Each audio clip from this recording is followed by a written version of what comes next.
Hello student, आज मैं बात करूंगा आईआईटी मेंस का जो आपने फर्स्ट अटेम्प्ट दिया है उसके बाद अब सेकेंड अटेम्प्ट के लिए हमें किस तरह से अपनी स्ट्रेटेजी फाइनल करनी चाहिए, किस तरह से हमें आगे की पढ़ाई करनी चाहिए, उस मैटर में हम आज डिस्कशन करेंगे।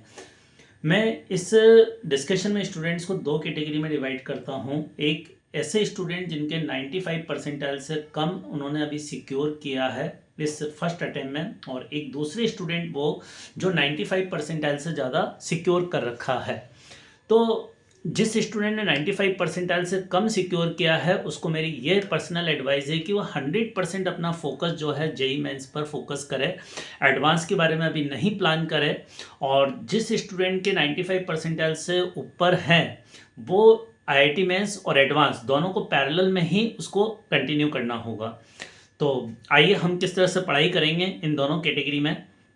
तो अब आज की तारीख जैसे 3 मार्च हो गया है, इसके बाद हमारा अप्रैल में एग्ज़ाम है सेकेंड अटेम्प्ट। तो हमें लगभग 1 मंथ का टाइम ड्यूरेशन हमारे पास मिल जाता है, और हम मान के चलें कि हमें पर डे 12 आवर्स पढ़ने के लिए मिलते हैं। हम 12 आवर्स की एक प्रॉपर स्टडी कर सकते हैं। तो हम 12 आवर्स को अगर 3 इक्वल पार्ट्स में डिवाइड करें तो हर एक सब्जेक्ट के लिए हमारे पर डे जो है 4 आवर्स हमारे पास अवेलेबल है। अब एक दिन में जो 4 आवर्स है उसमें हम किस तरह से पढ़ाई करेंगे, मैं फिजिक्स पर बात करूँगा केवल। जैसे मैं आपको बता रहा हूँ कि जो हमारे फिजिक्स के सारे चैप्टर्स हैं उनको हम 30 डेज़ के प्लान में हम डिवाइड कर देते हैं। सारे 30 डेज़ में हमें प्रॉपर वे में पूरा डेप्थ इसका रिवीजन करना है। तो जैसे डे 1 है, डे 1 में हम ये टॉपिक डाल सकते हैं, मैथमेटिकल टूल्स है, यूनिट डायमेंशंस है, एरर एंड मेजरमेंट है। आपने देखा ही होगा मैथमेटिकल टूल्स वैसे बहुत ज़्यादा आपको ज़्यादा टाइम नहीं लगेगा क्योंकि मैथमेटिक्स का ही पार्ट है। डिफरेंशिएशन, इंटीग्रेशन, वेक्टर हमें बहुत अच्छी तरह आते हैं। यूनिट डायमेंशन जनरली हम इग्नोर कर देते हैं, क्लासेस में भी उतना टाइम हम नहीं देते हैं इजी चैप्टर मानकर। एरर मेजरमेंट पर भी ये चैप्टर्स हैं, जबकि इनमें से हर साल एक क्वेश्चन जरूर आता है आईआईटी मेंस के पेपर में। तो हमें इन दो चैप्टर को बहुत ज़्यादा इंपॉर्टेंट देनी है। बहुत आसान चैप्टर है और बहुत ही आसान क्वेश्चंस आते हैं, अच्छे स्कोरिंग टॉपिक्स हैं ये दोनों चैप्टर। तो हमें पहले दिन जो है हम इन 3 चैप्टर्स को अपनी रिवीजन कैटेगरी में रखेंगे, mathematical tool, unit dimension and error and measurement.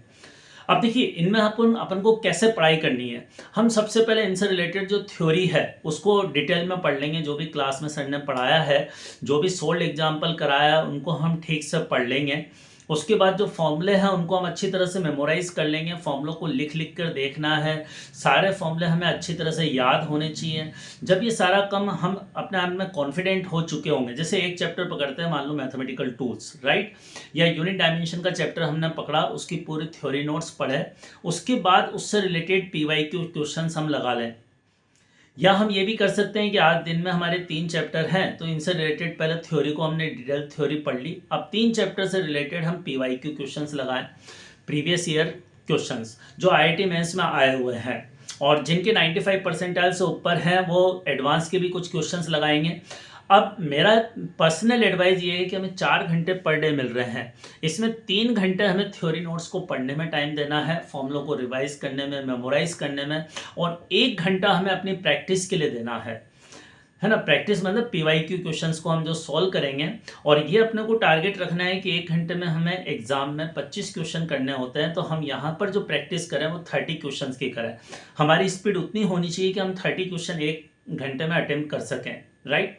इस तरह से हम अपना एक चैप्टर एक दिन का पहले दिन का वर्क करेंगे। अब जैसे हमने पीवाईक्यू लगाए, 30 पीवाईक्यू 1 घंटे में लगाएंगे, उसके बाद हमें खुद को रियलाइज़ होगा कि हमारे कुछ क्वेश्चन गलत है, उनका एनालिसिस करें, कौन से क्वेश्चन गलत हुए, क्यों गलत हुए, किस तरह की प्रॉब्लम है, क्या थ्योरी नोट्स हम कुछ मिस कर गए, कुछ हम भूल गए, कोई फॉर्मूला हम भूल गए, या कोई कंसेप्ट ऐसा था जो नया कंसेप्ट आया जो हमने पढ़ा नहीं था, तो उसको दोबारा से पढ़ें। उसको हम ना, जो हमें इससे पता लग जाएगा कौन सा हमारा वीक पॉइंट है, उसको हमें स्ट्रॉन्ग करना है। तो इस तरह से हमें अपना वर्क करना है। अब इसके बाद जैसे डे 1 हमारा कंप्लीट हो गया, हमने सारा रिवीजन कर लिया, उसके बाद डे 2 पर आते हैं। डे टू में हम डाल सकते हैं rectilinear motion, relative motion and projectile motion, और इसमें भी उसी तरह से हमें प्रिपरेशन करनी है। और इसमें बता दूं रिलेटिव मोशन थोड़ा सा कंपेरेटिवली टफ होता है, लेकिन जेई मेंस में जो क्वेश्चन आते हैं बहुत सिंपल आते हैं, तो बहुत ज़्यादा टाइम हमें इसमें देने की ज़रूरत नहीं है। रेक्टिलिनियर मोशन डेफिनेटली हमें एक प्रैक्टिस मांगेगा, प्रोजेक्टाइल मोशन में से बहुत आसान क्वेश्चन आते हैं, उसकी हमें प्रैक्टिस करनी है, मोशन की इक्वेशंस बनाना कैसे सीखना है, उसका हमने पूरी थ्योरी डिटेल में पढ़ ली, उसके फॉर्मूले रिवाइज कर लिए। अब हम हम PYQ लगाएंगे। ठीक है, ऐसे एक मैं वापस रिपीट कर रहा हूँ, 4 आवर्स का जो पर डे फिजिक्स का पढ़ने का ड्यूरेशन है उसमें 3 घंटे हमें थ्योरी नोट्स पढ़ने में लगाने हैं, 1 घंटे हमें PYQ के लगाने हैं, राइट। तो इस तरह से हमारा सेकंड डे का रिवीजन हो गया। अब हम थर्ड डे के रिवीजन पर आते हैं। थर्ड डे में हम रख सकते हैं न्यूटन्स लॉ और friction, Newton's law of motion. In 2 chapter के हम थ्योरी नोट्स पढ़ लें, इनसे रिलेटेड PYQ लगा लें। फिर नेक्स्ट डे हम रख सकते हैं circular motion, work power energy. ठीक है, उसके बाद centre of mass and RBD। Centre of mass और RBD को कंप्लीट होने के बाद हम अगले ट्रिप में रख सकते हैं KTG थर्मोडाइनमिक्स और calorimetry thermal expansion. KTG and thermodynamics के 2 क्वेश्चंस की आने की प्रोबेबिलिटी होती है, एक तो क्वेश्चन पक्का है, एक कैलोरीमेट्री थर्मल एक्सपांशन में से, तो ये भी चैप्टर बहुत इंपॉर्टेंट है, इसको हम पूरा एक दिन दें और उसी तरह से हम अपना रिवीजन करेंगे। उसके बाद हमारा आ जाएगा अगला डे, तो उसमें हम SHM और स्ट्रिंग वेव रख सकते हैं। SHM और स्ट्रिंग वेव को रखें, SHM स्ट्रिंग। अच्छा, सेंटर ऑफ मास और RBD, जैसे RBD के बारे में बताऊं कि ज़्यादातर मेंस में जो क्वेश्चन आता है ना, एक तो मोमेंट ऑफ इनर्शिया से पूछा जाता है और एक रोलिंग, प्योर रोलिंग पे बेस्ड क्वेश्चन होता है। अगर किसी को लग रहा हो कि मेरा RBD उतना अच्छा नहीं है, थोड़ा लेंदी चैप्टर है, सेंटर ऑफ मास भी लेंदी चैप्टर है, तो हम इनको दोनों चैप्टर को अलग अलग एक एक दिन दे सकते हैं, एक दिन यहाँ बढ़ा सकते हैं, हमारे पास सफिशिएंट मार्जिन है। ठीक है, ये मैंने थोड़ी सी रफली आइडिया दिया है, एक एवरेज। अगर किसी स्टूडेंट का कोई एक पर्टिकुलर टॉपिक स्ट्रॉन्ग है तो उसको कम टाइम में कंप्लीट कर सकता है वो। तो अब जैसे मैं वापस आ रहा हूँ कि कैलोरीमेट्री एंड थर्मल एक्सपांशन हमारा स्कोरिंग टॉपिक है, ये केमिस्ट्री में भी यूज़फुल होता है, इसलिए इसको अच्छे ढंग से करें। इसके बाद हम आते हैं SHM और स्ट्रिंग वेव। SHM एक बहुत इसका अच्छा टॉपिक है, क्योंकि बाकी 12th के कार्य काफ़ी सारे चैप्टर में मर्ज होकर इससे क्वेश्चंस आते हैं, तो इनको हमें ठीक से देखना है। स्ट्रिंग वेव्स, स्टैंडिंग वेव वगैरह पे मैक्सिमम क्वेश्चन आते हैं, तो उसको हमें ध्यान से पढ़ना है। उसके बाद अगले दिन हमारा हो जाएगा, ये हमारा स्ट्रिंग वेव साउंड वेव तक हमारे 7 डेज कंप्लीट हो गए हैं। अब 8th डे हमारा जो होगा साउंड वेव, और हम 12th का एक टॉपिक पकड़ेंगे wave optics. Wave optics basically इसीलिए करा रहा हूँ क्योंकि स्ट्रिंग वेव और साउंड वेव पढ़ लिया है, इससे रिलेवेंट चैप्टर है वो वेव ऑप्टिक्स, तो हम इसके साथ वेव ऑप्टिक्स को ले सकते हैं 7th डेज में, साउंड और वेव 8th डेज में। अब 9th डेज में हमारा पास बचा 11th का टॉपिक, हमारे पास surface tension, elasticity, viscosity and fluid mechanics, ये 3 चैप्टर हमें करना है। इसमें देखो मैं बता दूं, इसको भी है ना, अपन क्लास में पढ़ते समय ज़्यादा फोकस नहीं करते हैं, एकदम आखिरी में पढ़ाया जाता है, उतना प्रॉपर रिविजन नहीं होता है, लेकिन ये चैप्टर बहुत ही इंपॉर्टेंट है IIT मेंस के लिए। इसमें से बहुत सिंपल क्वेश्चन हर साल पूछे जाते हैं। जैसे इलास्टिसिटी का मैं स्पेशली कहूँगा कि बहुत ही आसान चैप्टर है, 1-2 फॉर्मूले पर बेस, और इससे बहुत ज़्यादा क्वेश्चन पूछे जाते हैं, अच्छा स्कोरिंग टॉपिक है। तो इन 3 टॉपिक्स को भी बहुत अच्छे से करें। अगर किसी ने पहले से नहीं किया है तो इनको 2 दिन आप अलॉट कर दें, 1 दिन की जगह तीनों चैप्टर को मिलाकर, और इसी के साथ हमारी जो 11th है वो कंप्लीट हो गई। अराउंड 9 डेज हमारे कंप्लीट हो चुके हैं, इसमें हमारी जो है 11th कंप्लीट हो गई। अब हम 12th पर आते हैं। इसमें 11th में एक 12th का टॉपिक हमने वेव ऑप्टिक्स भी ले लिया है। अब अगला 10 डेज में ज्योमेट्रिकल ऑप्टिक्स, एक पूरा दिन लगेगा हमारा रिवीजन के लिए, प्रॉपर रिवीजन के लिए ज्योमेट्रिकल ऑप्टिक्स में। उसके बाद हमारा आता है इलेक्ट्रोस्टैटिक्स चैप्टर, उसमें हमें 1 दिन लेना है। ठीक है, उसी तरह से रिवीजन करना है इलेक्ट्रोस्टैटिक्स का भी, जैसे मैंने बताया। अगला चैप्टर हमारा ग्रेविटेशन और करंट इलेक्ट्रिसिटी, ये 13 डेज में हमें करना है, 13 में ग्रेविटेशन एंड करंट ग्रेविटेशन पूरा इलेक्ट्रोस्टैटिक्स से रिलेटेड है, और इसमें IIT मेंस में जो क्वेश्चंस आते हैं ना, इलेक्ट्रोस्टैटिक्स और ग्रेविटेशन से लगभग बराबर वेटेज होता है, लेकिन इलेक्ट्रोस्टैटिक्स बहुत बड़ा चैप्टर है और ग्रेविटेशन बहुत छोटा है, तो अच्छा स्कोरिंग टॉपिक हम कह सकते हैं ग्रेविटेशन को इलेक्ट्रोस्टैटिक्स से कंपैरिजन में। करंट इलेक्ट्रिसिटी बहुत आसान क्वेश्चंस, इक्विवेलेंट रेजिस्टेंस के इस बार भी आया था, और हम देख सकते हैं कि बहुत ही आसान चीज़ें होती है। अगर हम PYQ ठीक से करेंगे तो डेफिनेटली हम एक बहुत अच्छा रिजल्ट प्रोड्यूस कर सकते हैं, और ये हमें अंदर अपने विश्वास रखना है कि मैं कुछ कर सकता हूँ। जब हम अपने आप में श्योर होंगे, अपने आप को मोटिवेट करेंगे ना, तो हमारा रिजल्ट बहुत ही डेफिनेटली बहुत पॉजिटिव होगा, जैसा हम चाहते हैं उससे भी मच बेटर पोजीशन में हम आ जाएंगे। तो करंट इलेक्ट्रिसिटी हम इसमें कर लेंगे। उसके बाद हमारा अगला चैप्टर हीट ट्रांसफ़र और कैपेसिटर, ये 2 चैप्टर हमें नेक्स्ट डे में लेना है। हीट ट्रांसफ़र काफ़ी कुछ जो है करंट इलेक्ट्रिसिटी से रिलेटेड है, कैपेसिटर भी पूरा करंट इलेक्ट्रिसिटी से रिलेटेड है, दोनों आपस में लिंक हैं, जैसा आप जानते ही हैं, क्लासेस में पढ़ ही रखा है। तो इन चैप्टर्स को हमें करना है। उसके बाद अगला हमारा चैप्टर है इलेक्ट्रोमैग्नेटिक फील्ड, EMF चैप्टर। ठीक है, इसको पूरा 1 दिन हमें लगेगा, क्योंकि बड़ा चैप्टर है और 2 क्वेश्चंस इसमें IIT मेंस में से आते हैं इन जनरल एवरेज। तो ईएमएफ वाला चैप्टर हमें करना है। इसके बाद अगला चैप्टर हमें लेना है ईएमआई, इलेक्ट्रोमैग्नेटिक इंडक्शन और एसी, दोनों चैप्टर हमें कंसीडर करना है अगले दिन में। ठीक है, ये दोनों चैप्टर भी उसी तरह से, एसी में से आजकल फ्रिक्वेंटली बहुत ज़्यादा क्वेश्चंस पूछे जाते हैं। ठीक है, उसके बाद हमारा आता है एसी के बाद। अच्छा, इसमें एक और मैं बहुत इंपॉर्टेंट चीज़ कहूँगा जो हमने ये देखा है, आपको याद होगा पिछले साल एनटीए ने जो है आईआईटी मेंस का सिलेबस रिड्यूस किया था, काफ़ी सारे टॉपिक हटा दिए थे, जैसे कार्नोट साइकिल हटा दिया था। ठीक है, डॉपलर इफेक्ट उसमें से हटा दिया था, न्यूटन्स लॉ ऑफ कूलिंग हटा दिया था हीट ट्रांसफर में से। ऐसे बहुत सारे चैप्टर एनटीए ने हटाए थे, लेकिन इस बार हमने आईआईटी के पेपर में देखा है, आईआईटी मेंस के जो फर्स्ट अटेम्प्ट है उसमें लगभग जो भी चीज़ें उसने हटाई थी एनटीए ने, वो सारी चैप्टर में से कुछ ना कुछ क्वेश्चन आए। जैसे ऑप्टिक्स में से मिरर प्लस लेंस कॉम्बिनेशन वाला टॉपिक हटा दिया था, लेकिन इस बार बहुत सारे क्वेश्चन उस टॉपिक में से आए। इवन एक पेपर तो मैंने देखा था उसमें 2 क्वेश्चन थे मिरर प्लस लेंस कॉम्बिनेशन के। तो हम इन चीज़ों को ध्यान रखें। एनटीए जो है, जो भी चैप्टर उसने हटाए, अगर आपने पहले नहीं पढ़े हैं फर्स्ट अटेम्प्ट में और उस कारण से आपके मार्क्स कम हुए हैं, तो डेफिनेटली वो टॉपिक्स पढ़ लें। बहुत सिंपल टॉपिक है, अच्छे स्कोरिंग टॉपिक है वो, तो कोई भी चीज़ नहीं छोड़े। हाँ, एक ट्रांजिस्टर टॉपिक जो हटाया था वो अपने एडवांस के सिलेबस में सेमीकंडक्टर होता ही नहीं है, इसलिए उस ट्रांजिस्टर में से कोई भी क्वेश्चन किसी भी शिफ्ट में नहीं आया है, तो उसको पढ़ने की अपन को ज़रूरत नहीं है। लेकिन मेरी ये पर्सनल एडवाइस है कि बाकी जो भी चीज़ें हटाई गई थी उनको आप ये माने कि वो हमारे सिलेबस में है। न्यूक्लियर फिजिक्स में रेडियो एक्टिविटी हटाया था, लेकिन उसके क्वेश्चंस आए हैं फर्स्ट अटेम्प्ट में, तो ऐसा नहीं समझे कि सिलेबस से हटे हुए हैं। और एनटी इन पर कोई डिसीजन नहीं लेता है कि आप कोई बोनस की डिमांड करें, वो नहीं सुनता है। तो ये चीज़ें पढ़ कर जाएँ, ठीक से पढ़ के जाएँ। ठीक है, अब उसके बाद हमारा जो है, मैं वापस आता हूँ, हमारा ईएमआई और एसी का चैप्टर हमारा हो गया। इसके बाद हम अगला चैप्टर पकड़ते हैं सेमीकंडक्टर और इलेक्ट्रोमैग्नेटिक वेव।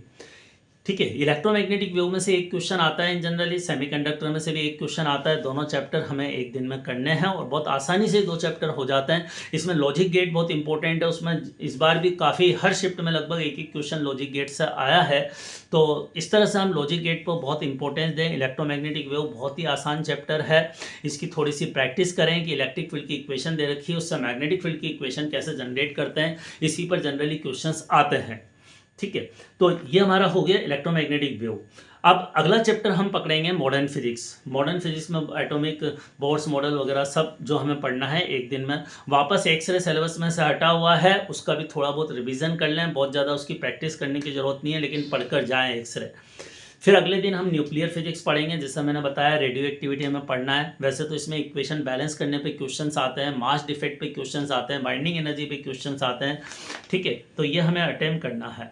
इस तरह से हमारे 19 डेज़ का मैंने अराउंड 20 डेज़ का आपका प्रोग्राम बना दिया है। 20 डेज़ में आप बहुत स्मूथली पूरी फिजिक्स का रिवीजन कर सकते हैं। इसके बाद भी आपके पास 10 दिन बचते हैं, और 10 दिन बचने पर अब हम फुल सिलेबस टेस्ट का प्रैक्टिस करेंगे। पीवाईक्यू का जो भी है, हम कोई सी भी शिफ्ट का एक पेपर उठा सकते हैं और उसका रिवीजन करें, उसको अटेम्प्ट करें एक प्रिस्क्राइब टाइम में। और मैं यही कहूँगा कि पीवाईक्यू का रिवीजन करने के लिए एक ही आप काम करें। शुरू में आपके पास लास्ट 10 डेज़ हैं, जैसे मान लो हम आज के दिन फिजिक्स पढ़ें, पूरी फिजिक्स पढ़ें, एक दोबारा से एक फास्ट ट्रैक में एक दिन में पूरा रिवीजन करें, उसके बाद 1 घंटे का फिजिक्स का पेपर अटेम्प्ट करें। सिर्फ फिजिक्स का ही एक पेपर आपको देना है फुल सिलेबस का उस दिन। अगले दिन केमिस्ट्री का देना है, अगले दिन नेक्स्ट डे मैथ्स का देना है। इस तरह से हम तीन दिन हमारे चले जाएंगे और हमारा सेकेंड ट्रैक पर तीनों सब्जेक्ट का रिविज़न हो जाएगा। उसके बाद हमारा फिर 4th डेज जो आएगा आखिरी के 10 डेज में, मतलब 24th नंबर 24 डेज है ना, तो उस दिन हम एक पूरा पेपर कंप्लीट लेंथ का दें, तीनों सब्जेक्ट का 3 आवर्स का। उसको 3 आवर्स का टाइम अपने स्टॉप वॉच में एडजस्ट करके पेपर दें और उसको लिखें, उसमें स्कोर अपना देखें, क्या मिस्टेक्स हुई है उसको एनालिसिस करें, कहाँ मैं चीज़ें भूल रहा हूँ, कोई फॉर्मूला तो मेरे से मिस नहीं हो रहा था, किसी तरह की सिली मिस्टेक्स तो मुझसे नहीं हो रही थी, उस चीज़ को ज़रूर एनालिसिस करें। उसके बाद ये हमारा 24 डेज का हो गया। अब डेली आपको एक टेस्ट पेपर देना है और 2-3 घंटे उसका एनालिसिस करना है, उसमें जो आपको कमी लगती है उसको दूर करना है, उससे रिलेटेड थ्योरी जहां आपको लगता है कि ये मैं वीक हो रहा हूँ, ये पॉइंट मेरा छूटा हुआ है, या इस चीज़ में मैं मिसकंसेप्ट कर रहा हूँ, मैं मिस्टेक कर रहा हूँ, उस चीज़ को रिवाइज करें, पढ़ें, कई बार पढ़ें और फॉर्मूलों को डेली बेसिस पर 1-1, 2-2 बार पढ़ते रहें। ठीक है, तो ये हमारा हो गया। इस तरह से हम जब तक हमारा एग्ज़ाम नहीं आ जाता डेली एक पेपर देना, बहुत ज़्यादा भी पेपर नहीं देने कि दिन में 2-3 पेपर देना है, क्योंकि हमें मेन फोकस करना है थ्योरी नोट्स को पढ़ने में। एक चैप्टर पेपर दे दिया, 3 घंटे का आपने पेपर दे दिया, 2-3 घंटे आपको एनालिसिस में लगेंगे, 6 घंटे आपके हो गए, बचे 6 घंटे उसमें थ्योरी नोट्स पढ़ें आप। ठीक है, इस तरह से स्ट्रेटेजी अपनी रखें आखिरी एग्ज़ाम तक, और अपने आप को कूल रखें। इन सब के अलावा मैं एक और चीज़ आपको बताऊंगा कि हमें इन पूरे 1 महीने में अपने आप की हेल्थ का भी बहुत ज़्यादा ध्यान रखना है। कई बार हमारे पास बच्चे आते हैं सर एंड टाइम पर एग्ज़ाम का थोड़ा डर होता है, हेडेक होने लग जाता है, बीमार होने लग जाते हैं, तो हमें अपने आप को फिट रखना है। ये बहुत ज़रूरी है कि 1 महीने हमने स्ट्रेटेजी बना ली, हम सीधे, लेकिन अगर हम कभी कोई तबीयत ख़राब हो जाती है, 3-4 दिन हमारे ख़राब हो जाते हैं, तो हम बहुत पीछे चले जाते हैं। ऐसा हमारे साथ नहीं हो, इसलिए हमें अपने आप को फिट रखना है। और फिट रखने के जो कुछ इंपॉर्टेंट पॉइंट्स हैं मैं वो आपको बता रहा हूँ। आपको अपनी इन 30 डेज़ की लाइफ में मैं कुछ एक्टिविटीज़ बताता हूँ, जैसे एक्सरसाइज है, वॉकिंग है, रनिंग है, डांसिंग है, स्पोर्ट्स है। इनको आपको एक स्लॉट फिक्स करना है कि मुझे 30 मिनट्स का टाइम इनमें से किसी भी एक एक्टिविटी में लगाना है। ठीक है, हमें 30 मिनट्स, हमारे पास बहुत टाइम भी नहीं है, ऐसा कोई स्पोर्ट चूज नहीं करें जिसमें 1-2 घंटा हमारे ख़राब हो जाए। डेली का हमें 30 मिनट्स का टाइम इसमें ज़रूर देना है, आपका इंटरेस्ट हो या नहीं हो। मैंने 5-6 चीज़ों का नाम बताया, वॉकिंग हम कर सकते हैं, रनिंग कर सकते हैं, कम से कम एक एक्टिविटी में तो आपका इंटरेस्ट होगा, लेकिन ये ज़रूर करें। ये नहीं सोचें कि इसकी जगह मैं पढ़ लूँगा तो मैं ज़्यादा स्कोर करूँगा, बल्कि कम स्कोर होगा, क्योंकि ये सब चीज़ें हमें एनर्जी को गेन कराती है, हमारी पावर बढ़ाती है, हमारा फोकस बढ़ाती है। ठीक है, उसके बाद सेकंड पॉइंट आता है कि हम जो है बीमार नहीं होने के लिए, फिट होने के लिए तो एक्सरसाइज होगी। सेकंड जो है हमें अपना प्रॉपर फूडिंग लेनी है। फूड को हमें जंक फूड नहीं लेना है, और कोशिश करें अच्छा फूड लें जो हमारे लिए हेल्दी हो, जो हमें स्वस्थ रखे, एनर्जेटिक रखे। तो उस तरह का हम फूड अपनी डाइट में अपनी शामिल करें, और एक रेगुलर पैटर्न पर लें, एक अपने पढ़ने का एक रेगुलर पैटर्न बनाएं। मेरी एडवाइस है 3-3 घंटे के स्लॉट में आप पढ़ें। 3 घंटे के स्लॉट के बाद 2 घंटे का ब्रेक करें अपने आप को रिकवर करने के लिए, क्योंकि आईआईटी मेंस का भी जो पेपर होगा 3 घंटे के स्लॉट में होगा। तो 3 घंटे तक आपको एनर्जी को मेंटेन रखना है, अपने एंथो को मेंटेन रखना है, ये बहुत ज़रूरी होता है। ठीक है, तो मेरी बातों को बहुत ध्यान से समझना और इनको इम्प्लीमेंट करना, डेफिनेटली आपका रिजल्ट बहुत अच्छा रहेगा, जितना आपने एक्सपेक्ट किया है उससे भी बहुत अच्छा रहेगा। Thank you, all the best for second attempt. मिलेंगे फिर।